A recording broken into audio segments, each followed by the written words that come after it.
augmenting the orthopedic rehabilitation curriculum. I teach the entire orthopedic rehab or the phys-diz stuff in my program. And that is, I'll share with you exactly how I use these apps, how I've been using these apps prior to the pandemic and how I've used these apps during the pandemic to improve learning for my students. Just as a overview of where I come from, I've been at this same university for the last 17 years, and I've taught ortho there for the last 17 years, including some physical agents, medical screening, therapeutic exercises. And my bulk of my training is in orthopedic residency and manual therapy fellowship.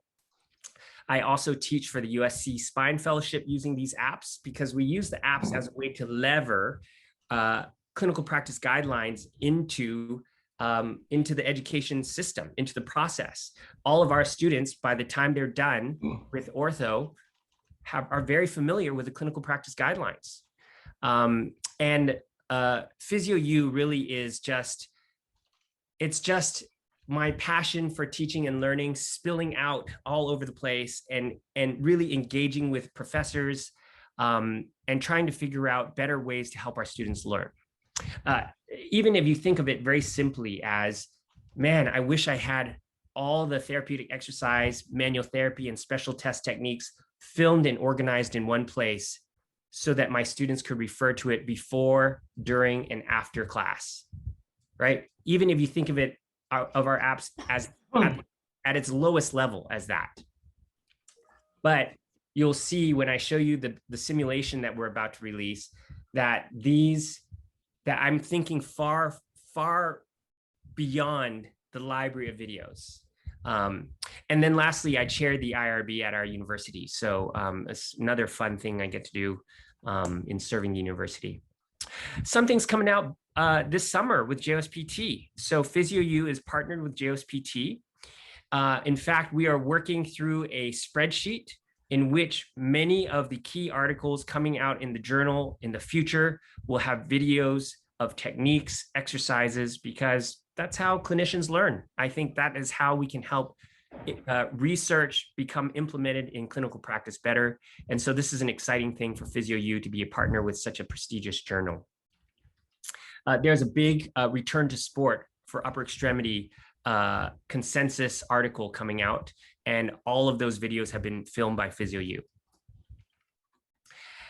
What I want to show you, one of the main things I was going to show you, along with some of the new apps we've come out with for ortho, is that we've been building these and refining these since 2013. So this is not something we built for the pandemic. It's something we built to enhance teaching and learning. And the pandemic, I think, really helped us dig into this content and figure out better ways to help students learn. Because I think this modified hybrid, high flex model is probably here to stay to a certain extent. So I was going to show you 4 ways to use the clinical pattern recognition orthopedics app. The first is this idea of scaffolding for deep learning. So I'm going to show you actually how I do that real quick. I'm going to take you into our website. So first, I want to show you that before each week, let's say it's shoulder week, before that week, in the student's LMS, in their syllabus, they know that they need to watch, they need to work through a few worksheets. Those worksheets are actually self-guided tours through the most common conditions of the shoulder region that helps them to explore inside the apps. Let me see. There we go. Explore inside the apps and learn about examination and treatment and exercise and modalities. So it's a big picture moment, but it's self-guided. So let me show you that real quick. Here, under educator, faculty resources, there's some teaching content.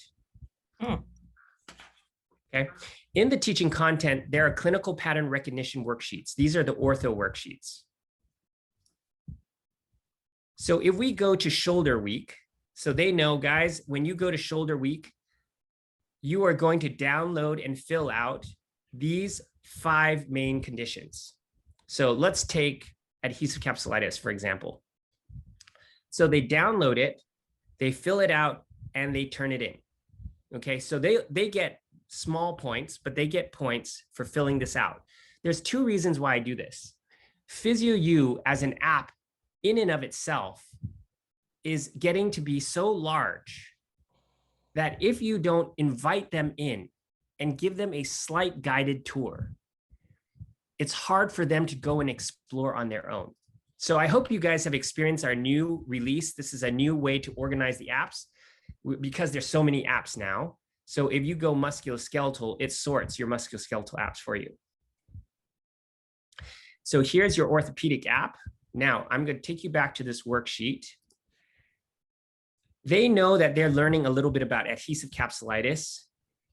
And I asked them, what's the associated ICF category? Now, in this case, I gave them the answer. I want them to connect those 2, the pathology and the ICF category, because that is how the guidelines work. That is how the ortho section guidelines and JOSPT guidelines work.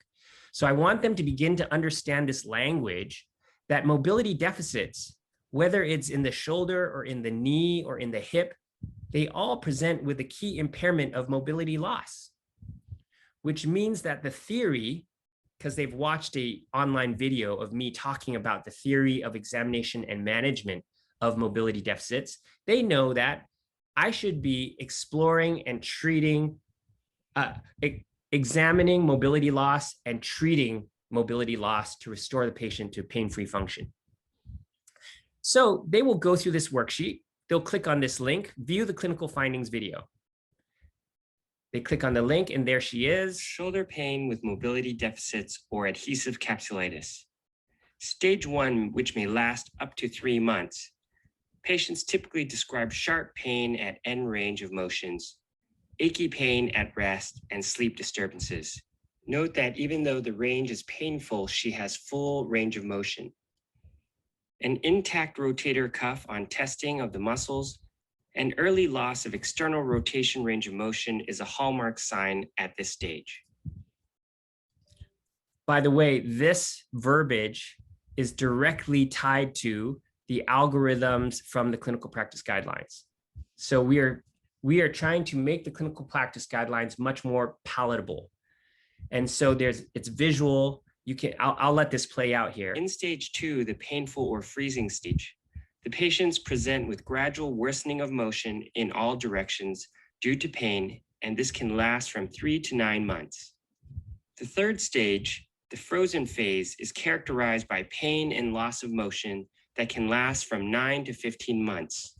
Note the significant loss of hand behind back motion. The patient may report functional limitations of significant difficulty trying to wipe after using the restroom or donning and doffing their bra. In stage 4, or the thawing phase, the patient reports pain resolution, but persistent significant stiffness. Patients are at an increased risk for developing adhesive capsulitis if they have a history of diabetes mellitus and thyroid disease. And it is more common in females between the ages of 40 to 65 years of age who have had a previous episode of adhesive capsulitis in the contralateral arm. So there you have it. Self-learning, self-guided learning. So they watch this on their own. They're looking at the different stages. Of course, this is all tied to the guidelines, this information. There's your reference there, directly tied to the clinical practice guideline, right there. And then, so there's your guideline.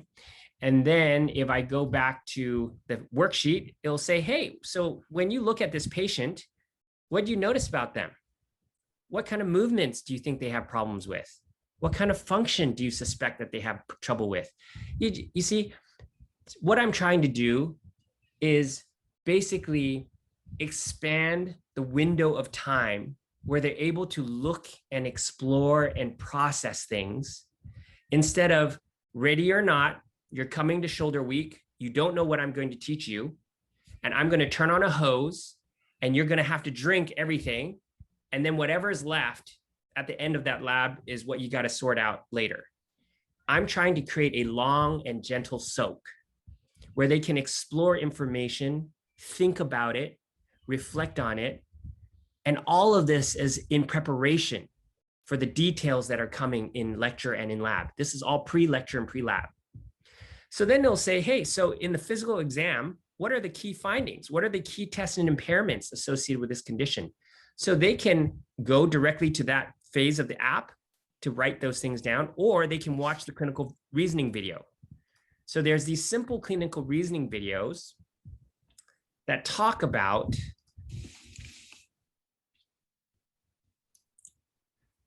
shoulder pain with mobility deficits is associated with the ICD diagnoses adhesive capsulitis. Key findings for this condition include a number of risk factors, like age between 40 and 60 years. There's the risk factors. Being female. There are 4 stages of adhesive capsulitis. The early painful stages may last up to 9 months, and shoulder stiffness may last up to 2 years. Stage 1, the initial phase. The duration is typically from onset to 3 months. There's minimal to no range of motion restrictions, even though the shoulder is very painful. And an early loss of external rotation with intact rotator cuff muscles upon testing are a key finding of this phase. And so we talk about how the key findings actually change as the patient goes through phase to phase. That's important when we talk about frozen shoulder. All of this they learn on their own. I will reiterate it during my face-to-face synchronous lecture. I will actually walk them through the app, but they've already pre-exposed themselves by going through this worksheet. So they'll say, okay, so when it comes to the physical exam, I know that I'm probably examining mobility. Great. Well, here it is. Active range of motion. You're going to see limited glenohumeral joint flexion and external rotation, among other things. Here is my glenohumeral joint physiologic range of motion assessment. So active range, passive range, active range with hand behind back with overpressures. So a lot of these videos are the things that they're going to actually preview in their lab handout. All I want them to do when they're wandering through the app in this first worksheet is to become familiar with how the app is organized and where things are. And I'm gently creating context, a framework for them. Okay, so this worksheet takes them all the way through watching clinical reasoning videos, looking at movement faults, looking at common associated impairments. I mean, think about how powerful that is to be able to talk about what are the key impairments that you're going to find, and what are some common regional interdependence associated impairments, thoracic mobility, scapular stiffness, all of these possible things. We ask them to explore it so that when I come to talk with them more about it in my synchronous sessions, a lot of this is not new. They're not trying to grasp all this stuff that I'm talking about. They've explored it on their own. Differential diagnosis, how would I rule this out? Well, the guidelines talks about that. So if I go here, you will see that it says, hey, so the patient has full pain-free range of motion. That is probably not frozen shoulder. If the patient's age under 40, this is all from the guidelines, probably less likely frozen shoulder. And by the way, maybe you should do a quick cervical screen, a quick thoracic screen. If they're having tons of pain, maybe you should look at a upper limb neurodynamic test or palpate some of the peripheral nerve entrapment sites. And by the way, you might want to assess whether this is a rotator cuff problem. So there it is.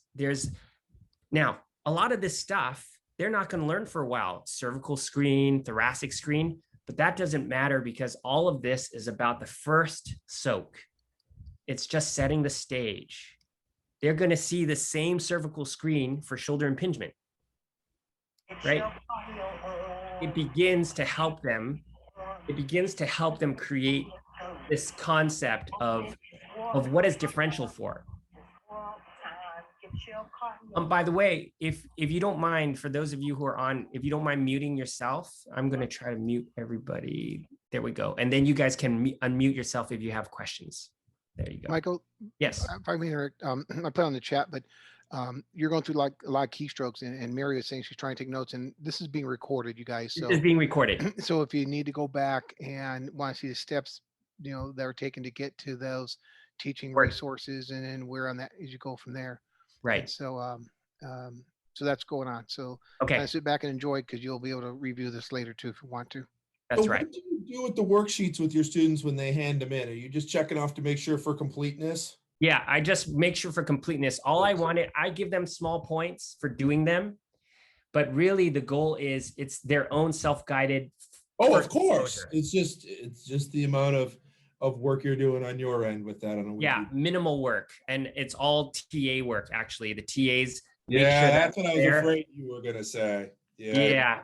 If you don't have TAs, I mean, really, all you need to do is you just double check that all those sheets are there, and then you put an X or a 1 point or a 2 point in their Excel spreadsheet.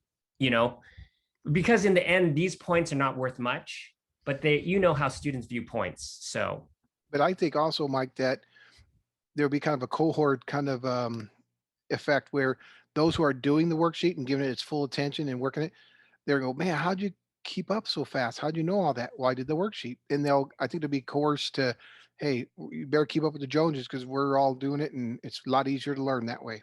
So I think there'll be kind of that thing. So in the end, what you see is that it goes all the way from what does the patient look like, clinical findings, what is the likely examination? Now, if you think about the PT assistant, the challenge for the PT assistant is I think it's always really cool to see how did the PT get to diagnosing this patient as a shoulder pain with mobility deficits, to be able to see that process. Even if they explore it on their own, there's no loss here, because they're going to pick up where they're like, hey, my job is to do some stretching exercises, to apply some modalities that might be appropriate for improving range of motion. To be able to have them walk through this and see this, I think helps them see the big picture. So I think it really pulls the rehab team closer together. The other thing I would say is what we've noticed in ortho is there's a lot of issues between connecting examination to relevant interventions. If you found mobility loss and accessory motion loss, then I would expect to see mobility enhancing stretches, accessory glides or mobilizations, and the use of therapeutic exercises that enhance that motion loss. Well, the nice thing about it is, one, the students get to watch this clinical reasoning video that talks about, so you found stiffness, you found loss of range of motion, you're going to have to mob it and stretch it. Or if you found that they're in high levels of pain, then you should manage the pain and inflammation first. So we carefully consider, how do you deal with a patient who's highly irritable, not so irritable, and more stiff? All of that's built into the apps. And we ask them to explore. Please look at some of the manual therapy techniques. Please look at some of the therapeutic exercises. So if I take you there, so let's go shoulder,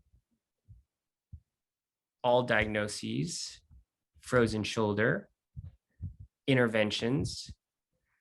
Here's my common manual therapy techniques. If the patient's really irritable, then you should do gentle things, right?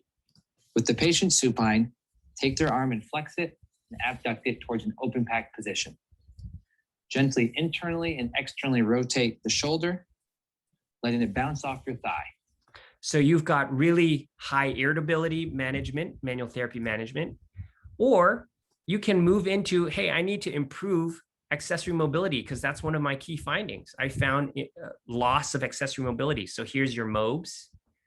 Here's the grade of evidence coming directly from the guidelines. This is exactly from the guidelines. And all of the instructions, the cues, what kind of thing you should reassess, and citations that help to support this.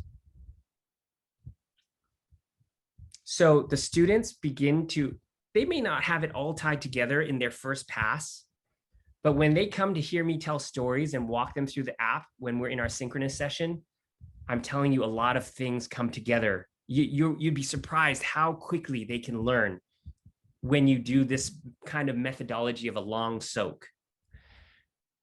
So I would also add in that the interventions are linked to the therapeutic exercises, because I still teach the TheraX class. I still get complaints from CIs, less now. Your students don't know when to apply therapeutic exercises. They don't know how to progress them. They don't know when to use which ones. Why are your students doing rotator cuff strengthening when the guy's stiff, right? So a lot of these problems I'm fixing because I tell the entire story. Even though I don't teach TheraX for another week after the typical shoulder exam and treatment week, I have TheraX the following week. When they work through the worksheet, they see that a large part of the interventions is mobility based. So for my high irritability patient, there's my pendulums. For my moderate irritability patient, where pain and restriction are at mid to end range, here are my basic cane exercises and pulleys. And here for my low irritability exercises, my end range stretching. So think about what that means to a student who typically just learns all of the TheraX in one lump sum without context.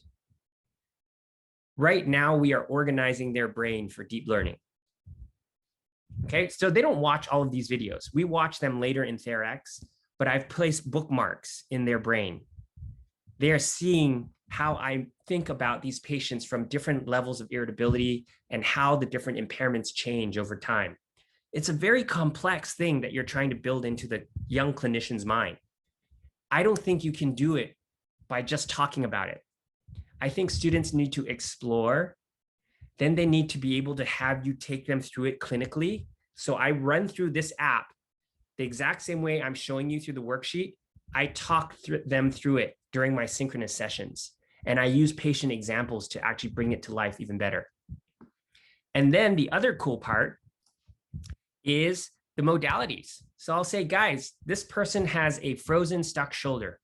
What types of modalities should we use? So even before I show them this, they will already throw things out that they learned in modalities. And I'll be like, great. What kind of settings would you like to use if this is a stuck, stiff shoulder that is not inflamed? I will take them all the way back to modalities because I think the integration is so valuable. So here is your ultrasound. Here is your grade of evidence. Here's how to do it. And we can always jump straight back. I may ask them, sometimes I'll say, guys, so turn to your partner, go into your Zoom breakout room. I want one person to talk about the contraindications and the other person to talk about the precautions, and then how you're going to set this patient up. And they can go straight back into their app, physical agents, look up ultrasound, look up contraindications and precautions, and practice going through the questions that they want to ask their patient. That's the power of having a singular resource that allows you to jump from class to class. And it's the ultimate long soak, right? So that's how I use different parts of different apps to help with their really syncing their knowledge. And then the last couple of things I'll show you related to this app is, so we're back to, let's see, shoulder, frozen shoulder. I want to show you that we also have patient education. Here is the grade from the guidelines. Here is a direct link to the JOSPT patient perspective. What can a physical therapist do for my painful and stiff shoulder? And here is patient education. Now, the patient education, we've purposely made it, it's generic. All healthcare professionals what are some things that you would tell a patient? What are some things that a patient would want to know? What's going on with my stuck shoulder? How long will it take to get better? What we are going to do with your care, and then what you can do to help yourself. Okay. Now, for the occupational therapist professor, Jana Niblock, who is a OT professor, is part of our team, and we are reworking this entire app to cover shoulder, elbow, wrist, and hand, and reworking the terminology to make it completely OT specific. So just so you know that even though right now you see largely a lot of the interventions, the modalities, the stretching, all of those things we would do similarly, but we are creating a separate orthopedic app that will be strictly occupational therapy language and terminology. So just so you know that that's currently what we're doing. So that is a little glimpse. Oh, and the other thing I was going to say is we have outcome measures, which I think is quite cool. So here's the frozen shoulder condition. Here are the common outcome measures. Wherever the outcome measures are available, we have linked to them on the web so that your students can actually go through it, play through it, and you can have discussions about what the outcome measure is and what it can be used for. And we've also linked it wherever available to the SRA labs. So the most updated, right, information related to these different assessments, we have it all linked in one place for you. So this is for every body region. Okay. And then here it says grade A, grade of recommendation A, strong evidence. My goal is that these apps can assist with you as an instructor to take your clinical reasoning and map it out visually for students, to give them a way to walk themselves through using these worksheets. In class, I literally play just like this. I will say, guys, let's look at a pain pattern. This patient has sharp pinching pain, to make that a little bit bigger, right at the tip of their shoulder. What hypotheses do you have? I'll let them type it in, shout it out. What are your hypotheses with this problem? Oh, it might be an AC joint sprain. It might be a subacromial pain syndrome, shoulder impingement. Great. By the way, what are some red flags that you should be aware of? So I'm part of a group that is writing a red flags guidelines. So that is informing all of this information here. So these are all potential red flag things for the upper quarter. And then when they go into that, when they go into this sharp pinching problem, they see, oh, let's explore subacromial pain syndrome. So then I'll ask, they have already looked at prevalence information. So there's prevalence data. All of that's linked to their PubMed abstracts. I will ask them, so tell me guys, what kind of things, when you went through your worksheet, what does this patient look like? What do they sound like? So they'll start typing things in: sharp pain, arc of pain, pain at the subacromial region.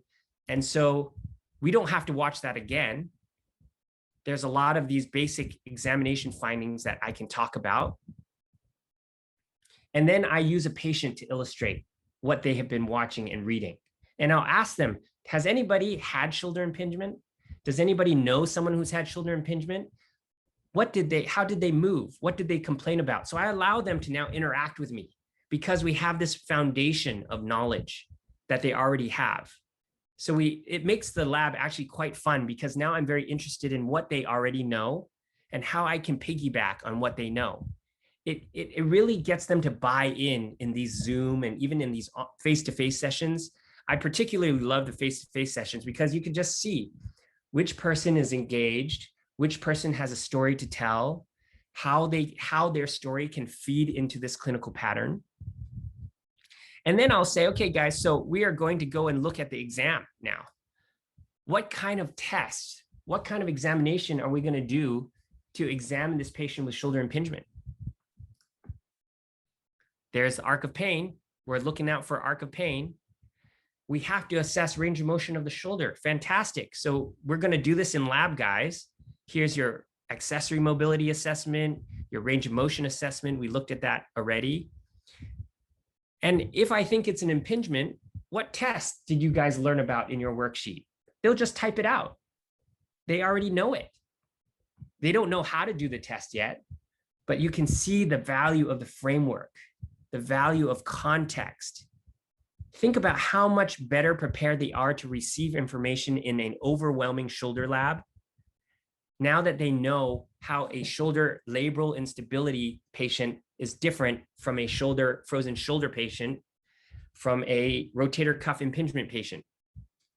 So here are your different special tests that they've already explored. And wherever it's available, here is their validity information, reliability and validity. Here is a test item cluster from the research, instructions for the test, and then the references. So then I'll say, hey guys, so if you think it's a rotator, if you think there's a rotator cuff tear involved, what are some of the special tests that you might have, you're going to be learning? You'll be surprised. They already know. They're looking around in their app. They're engaging with the material. So they're like, oh, rotator cuff tear, drop arm test, the lag signs, the belly press test, looking for atrophy. They don't have to. Now, before lab, all of my lab handouts, which is the next thing I'm going to come up to in our presentation, I have added links to almost every technique that they're going to learn in lab. They have an expectation to go through the lab handout and watch the techniques once before they come to lab. Why? Because it improves their ability to receive information, and it also means it reduces their anxiety when they actually get to lab. So I essentially walk them all the way through. Here's the physical exam. I'll say, guys, what are some common associated impairments that might be relevant for this type of patient? Oh, thoracic mobility, upper quarter muscle length. The pecs might be tight. The lats might be tight. The subscap might be tight. I don't have time to teach them all of these things in one place, but I've put bookmarks. I've told a story that's cohesive. That's powerful. And then, of course, in the interventions, all of these stretches are going to, soft tissue and stretching are all in the interventions. They're matched. So then we'll talk about movement faults. Guys, what kind of movement faults have you explored using your worksheet? Oh, some scapular problems. Great. So we worked with Amy Seitz. We worked with a number of guideline people to talk about what are the most common scapular faults that have evidence behind them. And how are we going to teach students to observe that? Well, we're going to look for posture, static posture, and correct it to see if it changes the patient's symptoms. We're going to do a scapular assistance test. We're going to look at some movement test and see if when we move the patient, does correcting the scapular depression improve the patient's symptoms? And we'll look at some related impairments, lower trap, serratus anterior, upper trap, all of the force couple for scapular upward rotation. Think about how much connections, how many connections are happening because you can actually visually show them how all of these things are connected. How hard would that be for them to follow that just from you talking about it? So this goes all the way to interventions. So guys, we found stiffness of the thoracic spine. What are we going to do for the interventions? Let me take us back to interventions. Manual therapy, improve scapulothoracic mobility, improve thoracic mobility. Here are some manipulations that they will learn later on in the program. So I link all of this for them. There's taping in here, appropriate tape jobs. So maybe what I can do is just take a moment before we move on in the presentation to take some questions. Any thoughts or comments or things that I can show you? I'll just ask this, coming from a PTA program. First of all, I really like the way it's organized, and I think could very helpful. We could set up homework assignments to have them follow. But the speed of the PTA program, for example, we get like 1 day on shoulder. So how would you recommend organizing kind of the scaffolding, if you will, for situations like that? So for sure, I think giving them the worksheet and allowing them to prep themselves is very important because it invites them into the house. The house has many doors.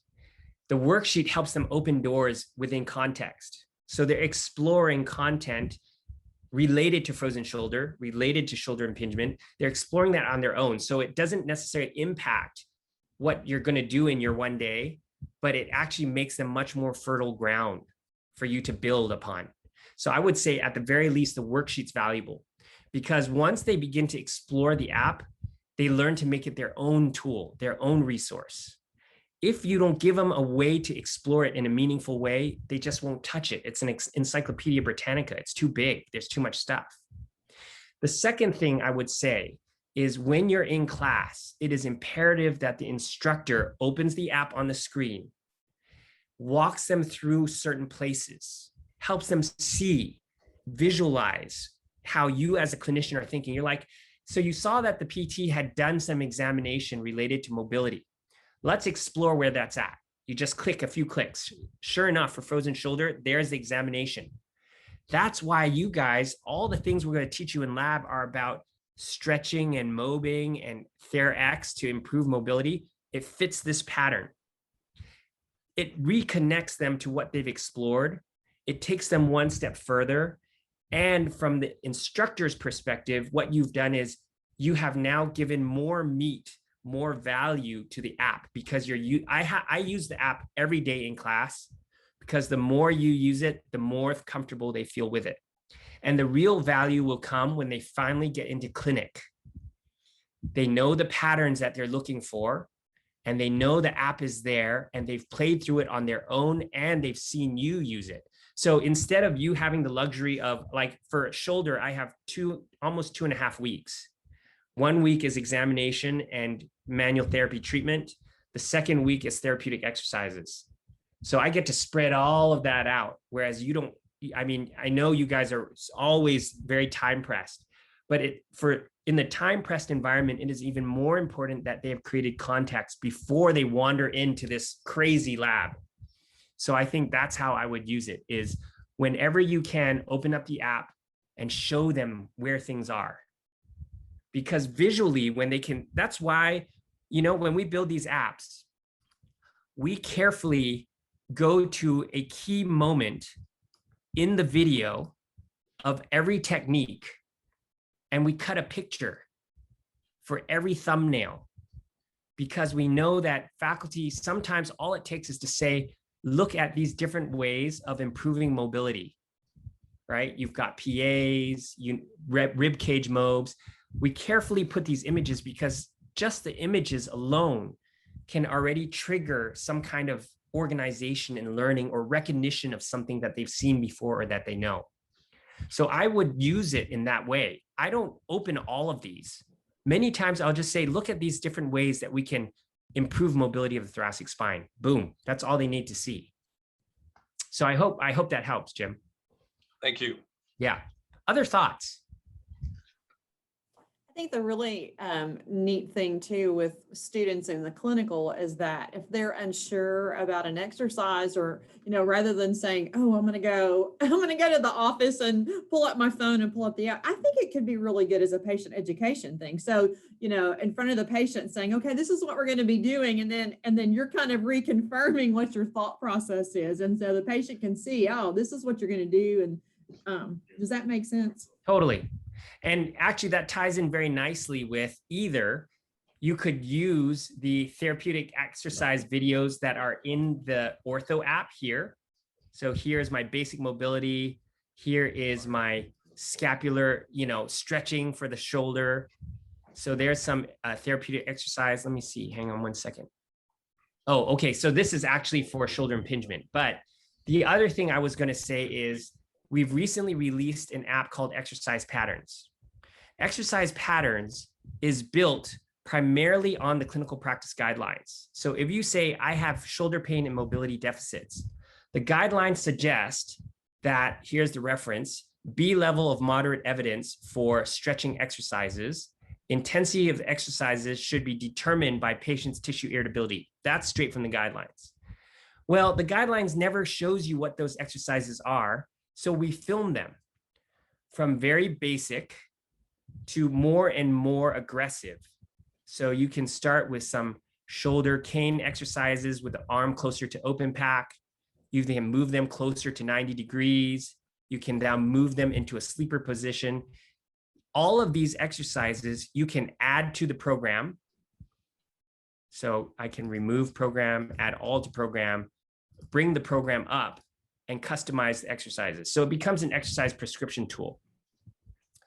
This app covers pretty much all the guideline-based conditions and some extra stuff. For example, performance, return to sport, performance progressions or injury prevention to prevent ACL. All of this comes from JOSPT articles.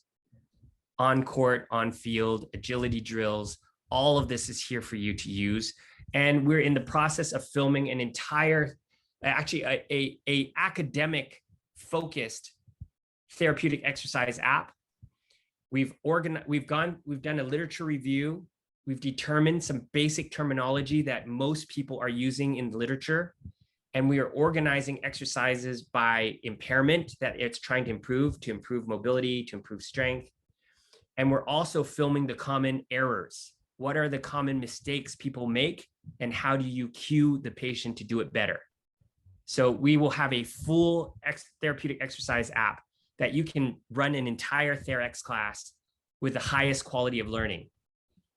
So just know that it's something that we'll be filming all summer. It's a big, big app.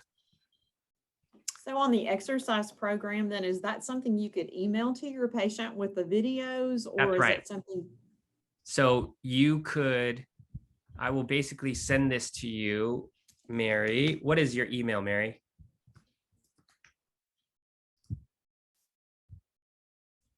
Mary, what's your email?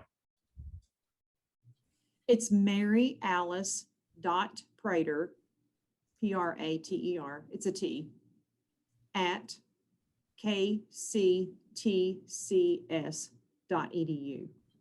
Okay. So you will basically get a program that you can now go in and watch those videos as a patient. Wow. That's crazy. Okay. So those are the kinds of things that we're building. You know, we have a taping app coming out. You can teach your entire taping class. It's an evidence-based taping app, how to tape. And we have videos showing the patient how to tape it on themselves with instructions on what to watch out for and how to do the taping. So your whole taping class is going to be covered. And that is relevant for OT, relevant for PT, relevant for the PTA. Many of our apps have this basic patient education. So actually, this is a good moment for me to just show you actually the splinting app. So the splinting app is kind of part of our course, because when we talk about carpal tunnel, we talk about wrist sprains, all of the splinting app has basic principles of different materials.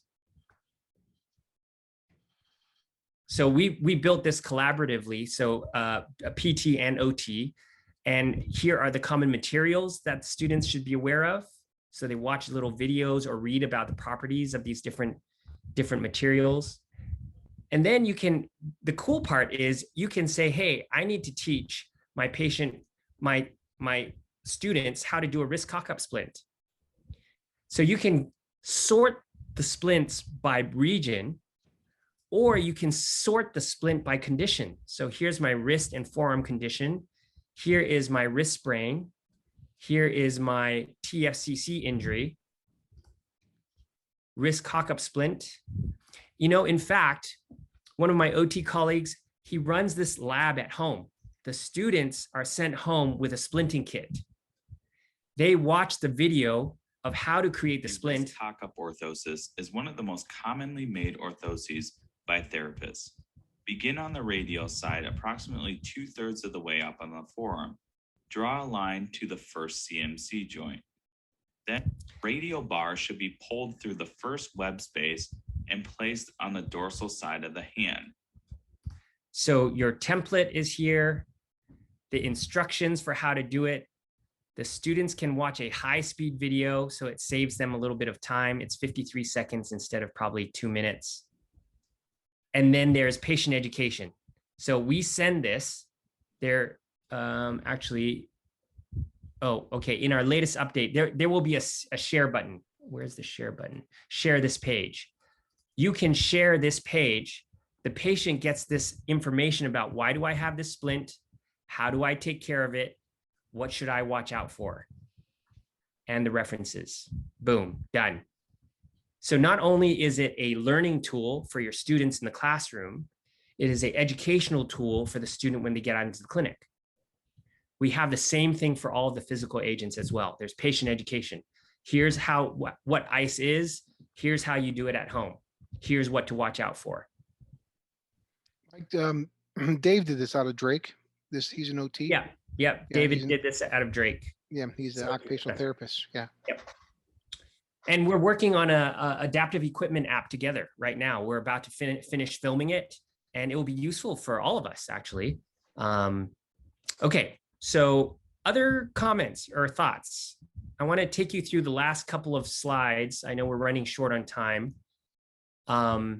Any other comments or thoughts? Okay. This is my thought about motor skill training in an online environment. We made it very clear to the students, they have a job to do. Their job is to go into the lab handout. The lab handout has hyperlinks to almost all the techniques that they're going to learn. Before lab, they need to preview. They need to either mental imagery or self-practice on somebody these basic techniques. Okay, just try it out. And then when it comes to lab, the synchronous session, we actually demonstrate many of these techniques, or sometimes we actually just pull up the PhysioU videos. So from the faculty's perspective, I will tell you that it is so nice when it comes to shoulder lab, and I can barely remember all the special tests that I need to teach them. Half of them I can just pull up on the screen and then piggyback off of that. So think about how nice that is, what a relief it is to have all the techniques you need to teach already in videos organized in the apps. The last thing we do in class is a virtual checkoff, which means that the students, now normally we do this face-to-face. I think in fall we'll be back to face-to-face, but this year the students have a checkoff sheet. The checkoff sheet is scenario-based. It covers all the most important techniques from lab, but they're based on a simple case. They are asked to demonstrate these techniques to the TAs over Zoom, and the TAs check them off and give them feedback. Normally we do it face-to-face, but we did virtual checkoffs. This was really important for us because initially we did their practical exam over Zoom, and this was almost exactly how the practical exam was. Basic patient case, demonstrate the technique, and we're grading you. So it helped them prepare for their final exams. Now we're back to face-to-face testing, so we didn't have to use it that much. Here is my lab handout, augmented with an image. So you can cut and paste an image from PhysioU, but you can also put the URLs in it. So let me show you how we do that. If you go to teaching content, remember PhysioU.health, or even OTU has its own page for that. Under Educator, Faculty Resources, you'll see a master video cheat sheet. This master video cheat sheet essentially has all of our apps. So if you look down here, PNF app, Range of Motion MMT app, Neuro Exam app, Cardiopalm, Lines and Tubes, every single technique that is in our app is here and is now searchable. So you could say, I need to find an external rotation lag. There's my external rotation lag sign. I'm going to copy and paste that link into my lab handout. Your lab handout can now have videos for almost everything. If I am in neuro and I need to look up a balance test, timed up and go, there it is. Boom, cut and paste it into your lab. So all of my lab, including therapeutic exercises and ortho and modalities, all of it is hyperlinked to the PhysioU videos. you instantly have stuff that students can watch on their own. When we get to class, we demonstrate the tougher techniques. And sometimes we just rewatch the video because they're all in separate pods anyway. We rewatch the videos and then they go and practice. They have the resource on their computer, on their iPad, on their phone. One of the surveys that we did, the students told us, when we have this type of resource and we know that we can study from it, it reduces our anxiety in lab. I don't feel like I have to scramble and take notes and capture you doing all the techniques on video. That's a huge barrier to learning, is reducing that anxiety to capture all of that information. And think about it, they've already watched all of those techniques once and tried it out before class. It's huge. It's really huge. All right, now let me share screen again and take you through, I think, the last part that I want to show you. So this is augmenting your lab, guys. You can basically go to the faculty resources, and in the faculty resources, you'll be able to find that master cheat sheet. Now, the other thing that you could do, a simple thing you could do, is just search McMurray, right? Or Phelan's test. You could just go there, copy the link, and do it that way as well. So the search bar, we're working on making it smarter. We don't quite have as many people as Google does in our team, but we're starting to make search smarter. All right, so there is, let me move on to, so here's our clinical pattern recognition worksheet. I've talked about that already. So you remember that worksheet? Now, there's a very important call to action. Most of the faculty on different webinars have said, Mike, I don't know how to get students to do what I tell them to do. Well, I have the same problem with my 3 boys. We have the same problem with all of the students. They have to find value, and they have to be reminded about the value and the importance of it on a weekly basis. So I say, guys, don't forget, it's knee week next week, or it's elbow week. Please do your clinical pattern recognition worksheets, because when you pre-expose yourself to the content and the patterns, it makes your learning so much better when we get to lab. And I piggyback on the experiences that they've had. Remember shoulder week, if you had not done your worksheet, it would have been a lot harder to understand and assimilate and really organize this information. So I remind them on a weekly basis. And at the beginning of class, I say, guys, this is how we run ortho. Every week, you have a worksheet that you need to work through. This is the beginning of building your clinical pattern recognition, the beginning of expert practice.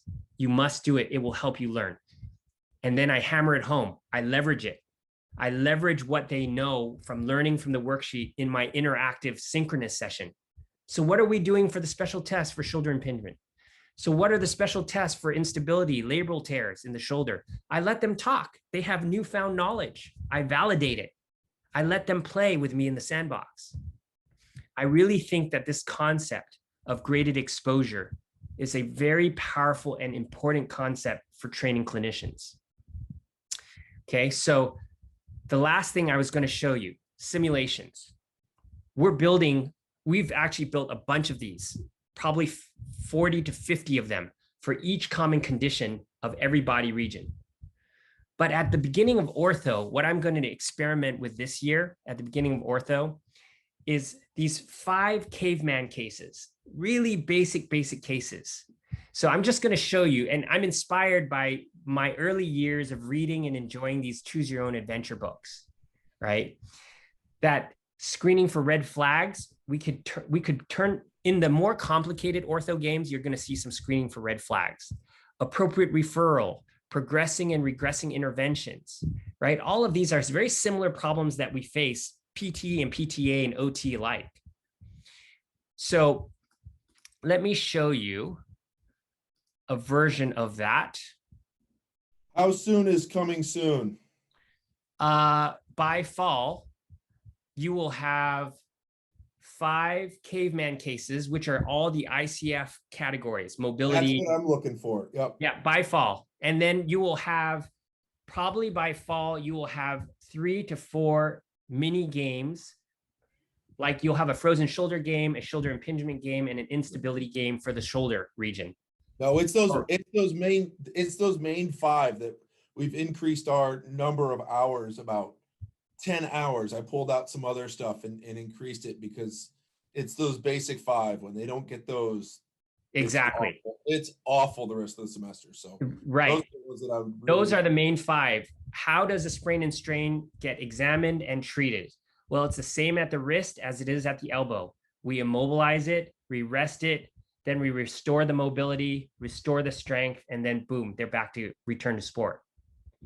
If they know that, they know how to treat a knee sprain and an ankle sprain. It's the same concept. Yeah. Right? And it's the same thing with mobility. My post-traumatic elbow stiffness, I assess it and I treat it, even though it's a different joint, it's the same as a frozen shoulder in the thawing phase. So if they understand that basic concept, so that's why when you see this game here, I can't find the mouse, hang on.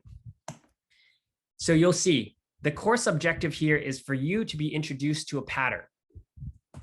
This pattern will have some patient case, some graded multiple choice questions. It should take you 10 minutes. Now we're building some very long and clinical reasoning development games that are a little bit more extensive. But I really actually believe that the future is built around short simulations, very targeted simulations. This game, I said, please don't spend much time in this game, I told our team, going through too much about the choices for exam and treatment and all this stuff. I want it to be very light. I just want them to experience what it's like to see someone have difficulty functioning. Now, this is a case related to cervical radiculopathy, but we'll have cases for different types of cases. So here's her basic case. She has pain going down her arm. This is her basic subjective overview. Remember, I'm going to use this day 1 of ortho. They don't know a thing yet, but they're going to learn something cool by playing through it. So I've got some sharp burning pain, onset 3 weeks ago. Here are my ags and eases. This is what makes me worse. Now, let's look at the things that you want to examine. Let me see, where is my mouse? Okay, so I'm just going to click here. Joint integrity. Here's what you found. Some PAs. Here's posture. This is what you saw. Here's pain and inflammation, I think. Let me see. As you can't see the mouse, neither can I. So you're basically going through and clicking on the different parts. Now, why do I use this pyramid? Because I use this same pyramid over and over again for my students. This is, I think, very valuable for both OT, PT, and PTA. The students always wonder, what should I treat first? I have all these impairments floating around. So I always refer back to this pyramid. And I'll show you where this pyramid lives on our apps. But I always tell them, guys, when you look at a patient, you ask the question, is there pain and inflammation? Yes or no, the base of the pyramid. If yes, managing that trumps all. Use your modalities, use immobilization, use rest. Next, what posture are they in? And can you put them in a tissue neutral posture where the tissues can recover? Will that require a splint? Will that require bracing? How will you educate the patient? Next, joint integrity and mobility. Do they have enough range of motion to achieve their functional task, yes or no? If not, have you assessed it? And can you manage that before you start managing further up the pyramid, like strengthening, balance and gait, synergy or skill, functional movement? I use this all the time because it helps the students figure out a priority of how to apply treatment. I don't know if you guys feel the same way, that the students often will say, I just don't know what to do, where to start. I just go to the pyramid. Okay, so as you play through the game, let me see if I can get us back on the game here. Oh, there, yes, thank you.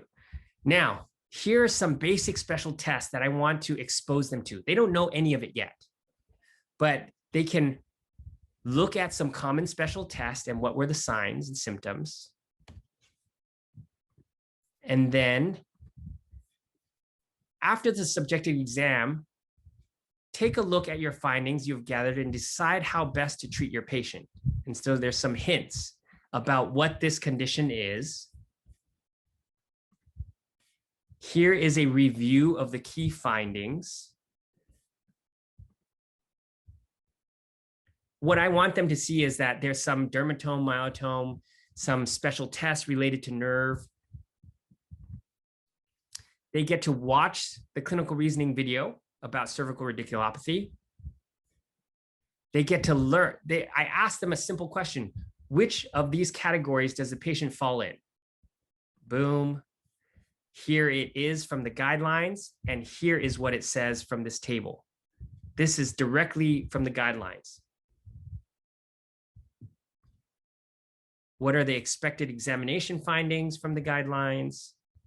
And so they'll see, right? They'll see some of those tests. Oh, upper limb nerve dynamic neuro tests, Sperling's test, cervical distraction. Cool. That's what I'm learning. Awesome. What is some key aggravating movement that you would want to reassess? So what did you hear from the patient? So I want them to think about, I'm beginning to set some patterns. Basically, I care about asterisk signs, right? And I'm going to ask you at the end of the game to reassess this same asterisk sign. I'm slowly beginning to form in their mind that an assessment and a reassessment needs to occur. And they're going to see these in all the different games. So for the sake of time, at the end of the game, I will just tell you that there's a quick summary. This is a radiating pain problem. Generally, in the examination of radiating pain, you look at a neuro screen, you do some neurodynamic test, and then you do some type of assessment of entrapment sites. And the treatment strategy is generally reduce entrapment, reduce movements that stretch or strain the nerve, and improve nerve mobility and health. There's a summary slide. That is going to set the stage for me and my students throughout the rest of ortho, because they're going to play a mobility deficit game. They're going to play, like I mentioned, a muscle power deficit game. And this is what I'm going to have them do in the first week of ortho. It's going to be a little bit confusing. I'm stretching them a little, but I'm going to talk through these cases, and it will be a very powerful, I think, again, you can see my philosophy about how deeply I believe about creating context from the beginning, because it's very hard to fix this problem later when they're all cluttered with all the stuff that you've taught them. Okay, so in these closing moments, I would just say that the way I teach with our apps, discover on your own the clinical pattern recognition worksheet, preview, that means lab techniques, you need to do it on your own. That's the expectation of the class. I will play through the app with you. Now, if you don't have time to do that, use the app whenever you can in class. They practice in lab or on one another, and then we use simulations. So the way that I'm going to use the simulations this year, at the end of shoulder week, they have 3 games to play: frozen shoulder, impingement shoulder, and then unstable shoulder. All this stuff that they discovered, they previewed, they practiced, I walked them through in the app. They are going to, in a low stakes, asynchronous way, play through some decision making. They're going to see how rehab works for these types of patients. They're going to do that every week, because I feel like if you give them a way to play through this stuff, to organize it and to utilize it, it sets you up better for the next body region. If you don't give them a way to unpack this stuff, to apply it, it's an avalanche. The next time you ask them to demonstrate stuff in a clinical environment, maybe final exams, that is not the right place for learning and integration to occur. So that pretty much sums up how I use the ortho apps. You saw a little bit of the splinting app, the therapeutic exercise app. Any thoughts, comments, questions?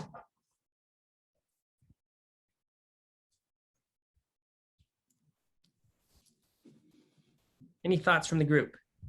It's a small group, so feel free. I mean, James and I are not in a rush. I know some of you, if you have other meetings you have to run to, thank you for being here. But otherwise, we're just here to chat and hear your thoughts. And give you ideas of things to try. Well, I'm excited to see the 5 basic simulations and that kind of stuff. That'll be great. My question is not PhysioU based, but more university based with you using this. Yes. How does your curriculum committee count the hours that the students utilize on that app?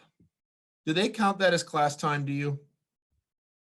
Wow, that is a gray area. I don't even think we've talked that much about it, but you're right. You could spend an immense amount of time on those worksheets.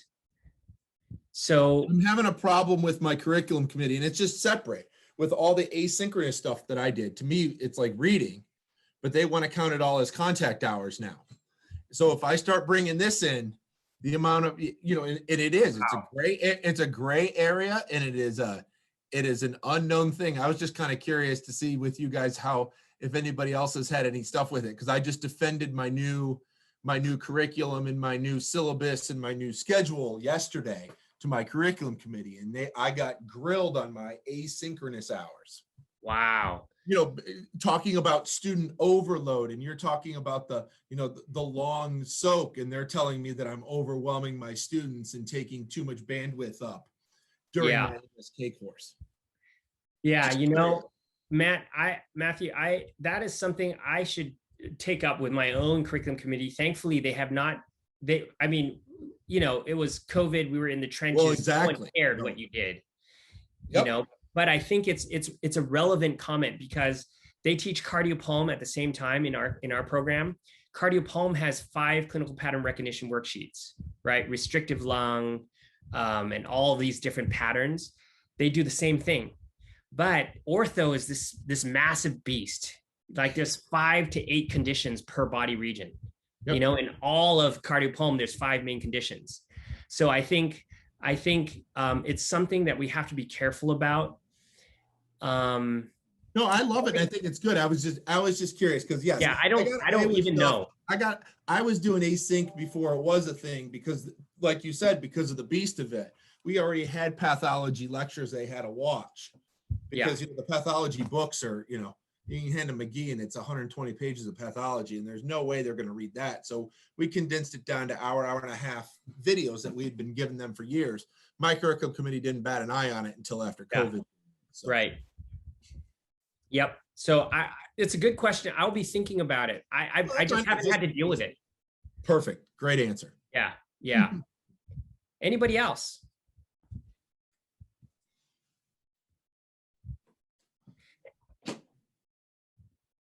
I was going to tell you, I'm going to probably utilize probably half of what you've got this year. So I'm looking forward to it. Obviously it's your stuff. So you use it all, but I'm going to use a lot of the simulations and have them try to do worksheets, especially for students that are struggling too. And I think that's going to be a big thing too, or students that are struggling.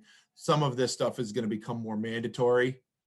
And for the ones that are getting it, we'll go with it that way. Like I said, I'm just trying to try to stay away from my students' weekly bitch session to our leadership. Yeah, absolutely. You know, I would invite you to come in when you log into your app. Yeah. There's a few mini games for you to try. Okay. So preview ones right there. Yeah. Preview ones. So you can see a modality one, you can see a neuro one. We're building a bunch. Like we just planned a huge group of acute care mini games. Donning and doffing of braces, identifying lines and tubes, medical terminology, taking vitals. We're going to build a bunch of mini games that I think are things that you could deploy as interactive activities. Yeah. Do meet certain needs of the student to actually interact with the content. And so play through some of these. Know that we are done building range of motion MMT mini games. We are done building physical agents. The only thing that we have been working really hard on is trying to make sure that the mini games are accessibility compliant, which is like this, it's a big challenge, right? Sometimes most universities require it, but lots of times it makes making interesting interactions not accessibility friendly. And so we are tussling and fussing over how to format all of these games in a really nice and usable way, and also meet accessibility requirements. But I think this would be a great place for you guys to play a little. And keep an eye out. We are about to launch a surface anatomy palpation app. It's phenomenal. This professor drew muscles on the body and then talked about nerve entrapments, talked about muscle palpation. This app will be coming. We've just submitted it to the programmers. We will be playing with it for the next 2 or 3 weeks, and then it will come out sometime in the summer. And the taping app is also a pretty phenomenal app. What are you looking for time frame for these games? What's your goal? My goal is 1st of September, or like. No. I'm sorry. Time frame for how long the games take. Oh, some of them take like 5 minutes. Some of them take 8 to 10 minutes.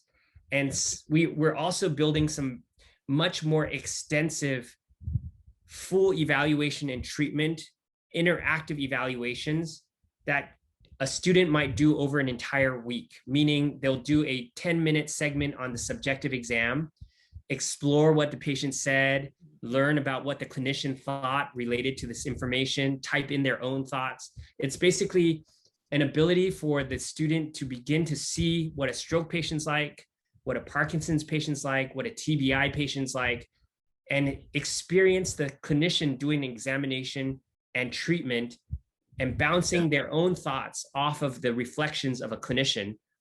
They're mind-blowingly cool. No, it's going to be great. I'm sure you're aware of virtual PT. You know, I'm not that aware of it, but yeah, it's out there. It's something like that. It's the choose your own adventure book version of the video game you want to build. And I've used it for the last couple years. Very cool. I'll have to check it out. Yeah. Oh, yeah. I mean, but we've put VPT. I'm trying to think here. Hold on. I'll put it in the chat. Okay. VPT. Clinician.com. Yeah. I don't know if how much of it you'll even be able to see, but you know, I've used this for the last year or two. That's the way I went. I don't even know. Yeah. Oh, I didn't spell it right. Yeah. Oh, that's the USF version. That's not going to work, but put in VPT. You won't be able to see much. Yeah. But yeah, we bought that, and that's what I've been using for clinical problem solving. Good. Yeah. Excellent.